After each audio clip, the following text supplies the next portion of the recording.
Why did millions chant his name with love and with fear? Why did poets call him the son of humanity, only to vanish into the dark? How did one man promise equality and build the largest prison on earth? Moscow, the summer of 1945. The war is over. The Red Square trembles under the thunder of marching boots. Banners of the defeated are thrown at the feet of the victors. And there, on the balcony of power, Joseph Stalin. To the world, he is the man who crushed Hitler. To his people, the savior of the motherland. The crowds shout his name. The cannons salute his glory. Poets write that his spirit burns brighter than the sun itself. But behind the celebration lies silence, cold, vast, and deliberate. While the world celebrates peace, Stalin celebrates control. Behind the smiling face of victory stands a ruler who built his triumph on fear, prisons, and death. To understand how the shoemaker's son from Georgia became the most powerful man on earth, we have to go back to where it all began. He was not born to rule. He was born in poverty, in a small Georgian town called Gori, to a shoemaker who drank too much and a mother who prayed too often. His name was Joseph Jugashvili. The world would later know him as Joseph Stalin, the man of steel. As a boy, he was quiet, watchful, and stubborn. His father beat him. His teachers tried to mold him. The church tried to save him. But in the shadow of the monastery walls, he learned the first lesson of power, that faith without control is weakness. He studied theology, but found his new god in revolution. Russia at the turn of the century was breaking apart, its people starving, its rulers deaf. For young Stalin, rebellion became a kind of religion. He joined the underground, printing leaflets, robbing banks for the cause, slipping in and out of exile like a ghost. He was not the most brilliant among the revolutionaries. He was not even well liked. But he was patient. He learned to wait, to watch, to collect favors and secrets. While others spoke of justice, he was already thinking of power. In 1917, the Russian Empire collapsed. The Bolsheviks seized control, and Lenin became their prophet. Stalin followed him faithfully, silent, loyal, invisible. No one saw the ambition hiding behind his calm eyes. Then, in January of 1924, Lenin died. The revolution lost its soul. But Stalin saw his opening. He took a modest title, General Secretary, a job no one wanted, a position buried in paperwork. Yet through those papers flowed everything: appointments, promotions, purges. Bit by bit, he built a web so dense that no one in the party could move without his consent. One by one, his rivals fell. Trotsky, exiled; Zinoviev, Kamenev, Bukharin, silenced. And by the end of the decade, the revolution had a new master. The boy from Gori, the son of a shoemaker, now ruled the largest empire on earth. He had forged his power not through ideals, but through fear. And soon, he would forge an entire nation the same way. When Lenin died in January of 1924, the Soviet Union lost its prophet, and Joseph Stalin found his chance. While the streets of Moscow filled with mourners, Stalin carried the coffin himself, walking among men who still thought him ordinary. None of them imagined that within 10 years, almost all of them would be dead, executed, exiled, or erased by the man at their side. Inside the party, chaos reigned. Lenin's lieutenants, Trotsky, Zinoviev, Kamenev, Bukharin, argued over the revolution's future. Stalin stayed silent. He let them talk, and while they debated ideas, he collected power. He turned the dullest post in government, the office of General Secretary, into the center of control. Through his desk passed every promotion, every dismissal, every report. He read everything and forgot nothing. Within a few years, he had built a network of loyalty. The party's bureaucrats owed him their positions. They served not the revolution, but Stalin himself. By the late 1920s, His rivals began to disappear. Some were transferred to distant provinces, some arrested for mistakes, others forced into exile. Trotsky, once Lenin's heir, fled to Central Asia, then to Mexico, where an assassin's ice axe would later find him. Stalin's rise was not dramatic. It was methodical. No battles, no speeches, just files, signatures, and fear. He learned that real power lives in silence, and he wielded it with precision. By the time the decade ended, the Kremlin belonged to him alone. The revolution's dreamers were gone, replaced by loyalists who called him the leader. In the same halls where the czars once ruled, Stalin now governed a new empire, the Union of Soviet Socialist Republics, by decree and by terror. He had taken the promise of freedom and turned it into a fortress of obedience. The man who once served the revolution had become its master, and the shadow he cast would soon stretch across an entire nation. By the early 1930s, Joseph Stalin promised to build a paradise on earth. The revolution, he said, would create a land without hunger, without poverty, without kings. Factories would rise from swamps, power stations would light the darkness, and every worker would live with dignity. It was the dream of the century, a utopia forged in steel. And for a moment, it looked real. Moscow filled with cranes and scaffolding. Trains rumbled across new rails, and Soviet engineers built cities from nothing. Foreign visitors arrived and wrote glowing reports. The future, they said, is being built here. But behind the propaganda posters and triumphal songs, the truth was darker. The workers who built those cities lived in freezing barracks, without food or pay. Entire families slept beside furnaces to stay warm. The state demanded impossible quotas: more coal, more steel, more sacrifice. Those who failed to meet them were branded enemies of the people. Stalin's dream of progress left no room for faith. He declared religion a disease of the past. Churches were closed, icons burned, priests arrested. Across the country, the bells that had once called people to prayer fell silent. In their place rose statues of Lenin and of Stalin himself. Every classroom displayed his portrait. Children were taught that he was the wisest man alive. Newspapers printed his words on the front page every morning. The father of nations became more than a leader. He became an idea, one that no one dared question. Official photographs showed a smiling man in uniform, calm and confident. In reality, he was short, his skin scarred by smallpox, his shoes thick with hidden lifts. But myth had replaced the man, and the myth demanded worship. The new Soviet utopia looked strong from afar. Up close, it was cracking. Shortages spread, food disappeared, and discontent grew. But Stalin could not accept failure. If the system was breaking, he decided, it was because of traitors. And so, as the factories expanded and the banners flew, a new weapon of control began to take shape. Soon, progress itself would be measured not in steel or grain, but in fear. How do you break a nation too vast to control by force? You starve it. By the end of the 1920s, Stalin had decided that the future of socialism lay in the fields.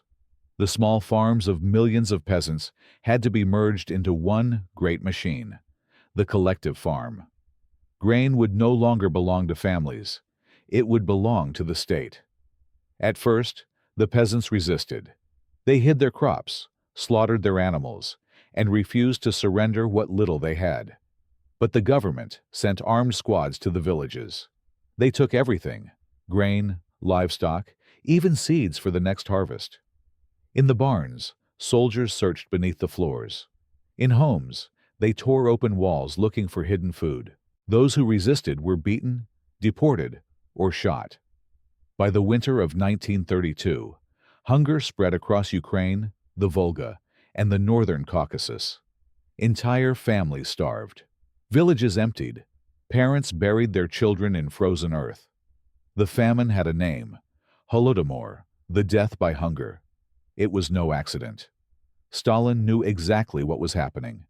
He read the reports, signed the orders, and sealed the borders. The starving were forbidden to leave their villages. No bread for the disloyal, he said. No life for those who resist. Millions died. Some say 5 million. Others say 7. Most were peasants, half were children. Their land, the richest in Europe, became a graveyard. Yet abroad, the illusion held. Foreign journalists toured model farms, built to impress. Actors pretended to be farmers, their tables filled with food brought in just for the visit.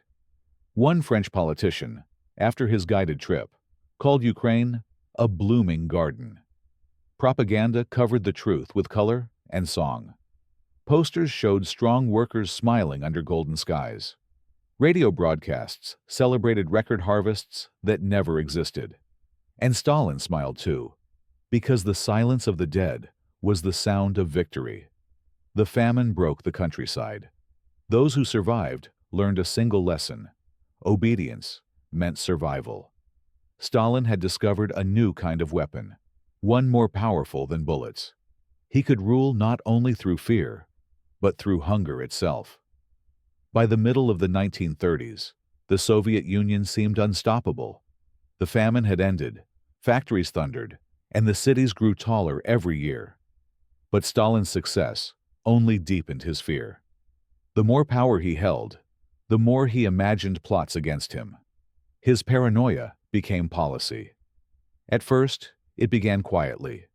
An engineer accused of sabotage, a professor charged with spreading anti-Soviet ideas. But soon, the arrests came by the thousands. The trials were public, the verdicts predetermined. Cameras rolled as men confessed to crimes they had never committed, their eyes hollow, their voices breaking. The crowd demanded death, and the state delivered it. Inside the Kremlin, Stalin watched from behind closed doors. His pen decided who would live and who would vanish.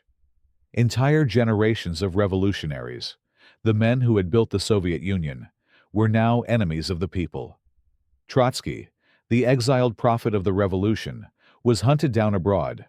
Others were shot in Moscow's cellars. When the prisons overflowed, Stalin found another solution. He created a vast network of labor camps, the Gulag. Spread from the Arctic tundra to the deserts of Central Asia, they were places of punishment disguised as factories. Prisoners built canals with bare hands, felled forests in freezing winds, and dug for gold in permafrost. To work was to live a day longer. To rest was to die. One of Stalin's closest henchmen, Nikolai Yezhov, ran the machine of terror. He was a small man with a cruel smile, known to his victims as the Dwarf. His office walls were lined with execution quotas. Each region of the Soviet Union had to deliver a number of arrests and deaths. Local officials competed to exceed their targets, knowing that hesitation meant suspicion, and suspicion meant death. Every night, black cars arrived at the doorsteps of the condemned. Families listened for footsteps in the stairwell. If the knock came, there was no escape.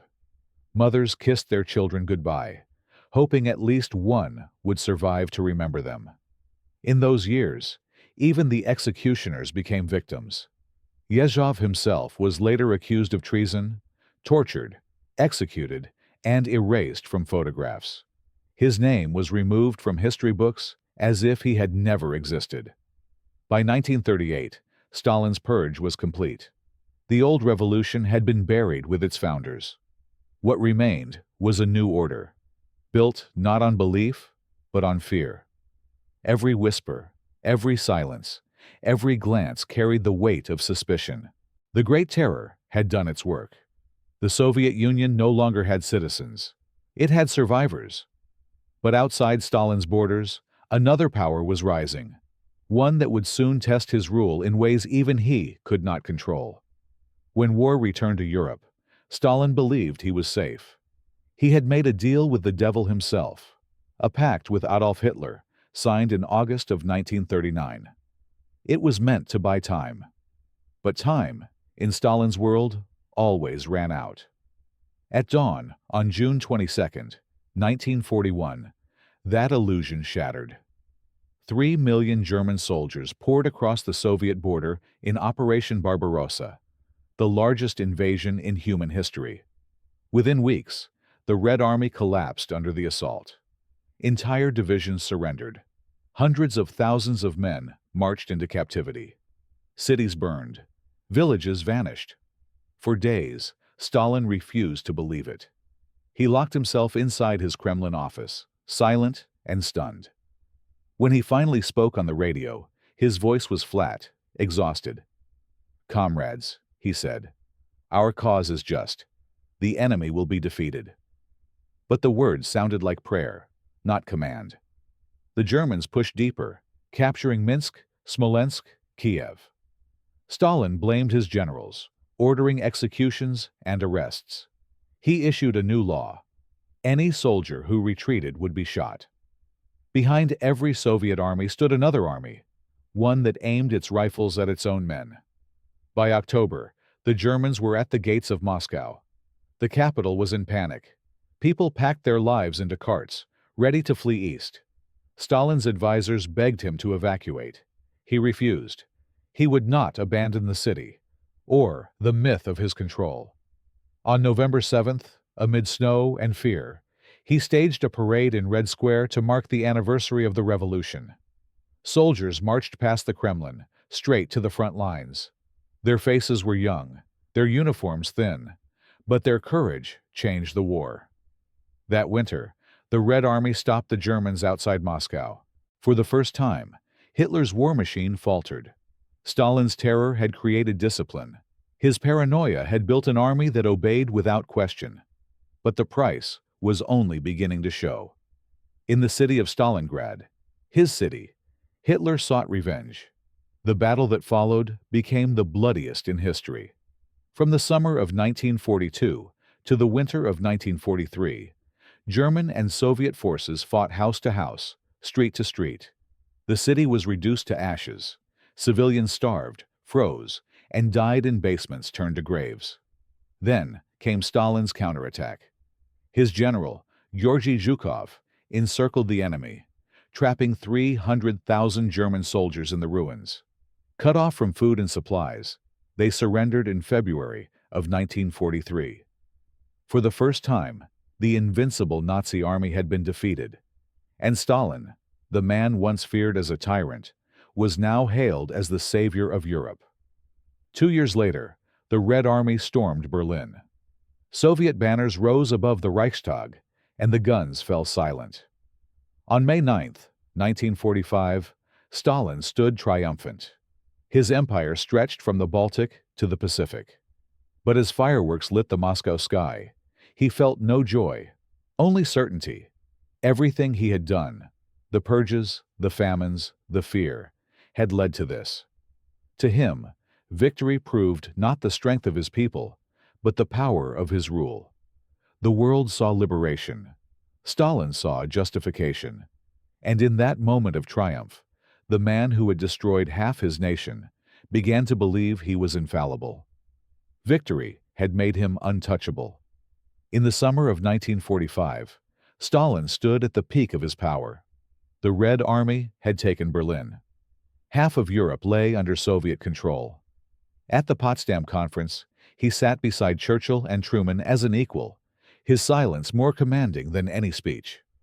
To the West, he was a hero. To his people, a god. But behind the parades and speeches, a new war had already begun.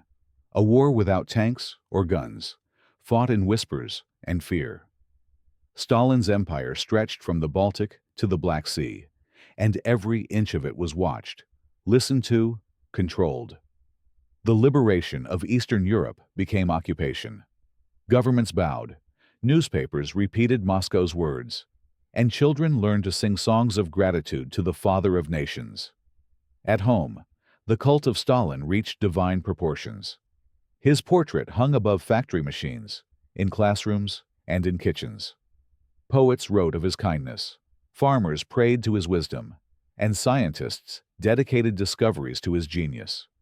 To doubt him was heresy. To question him was death.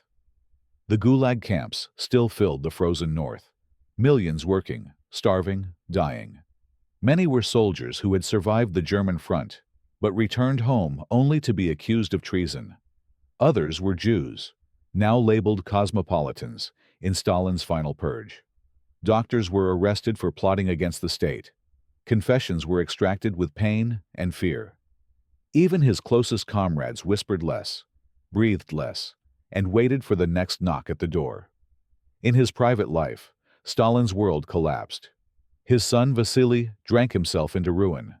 His daughter Svetlana defied him, fell in love, and paid for it. The old man grew bitter, suspicious of everyone, even his own guards. The hero of victory had become a prisoner of his own legend. In March of 1953, the inevitable came.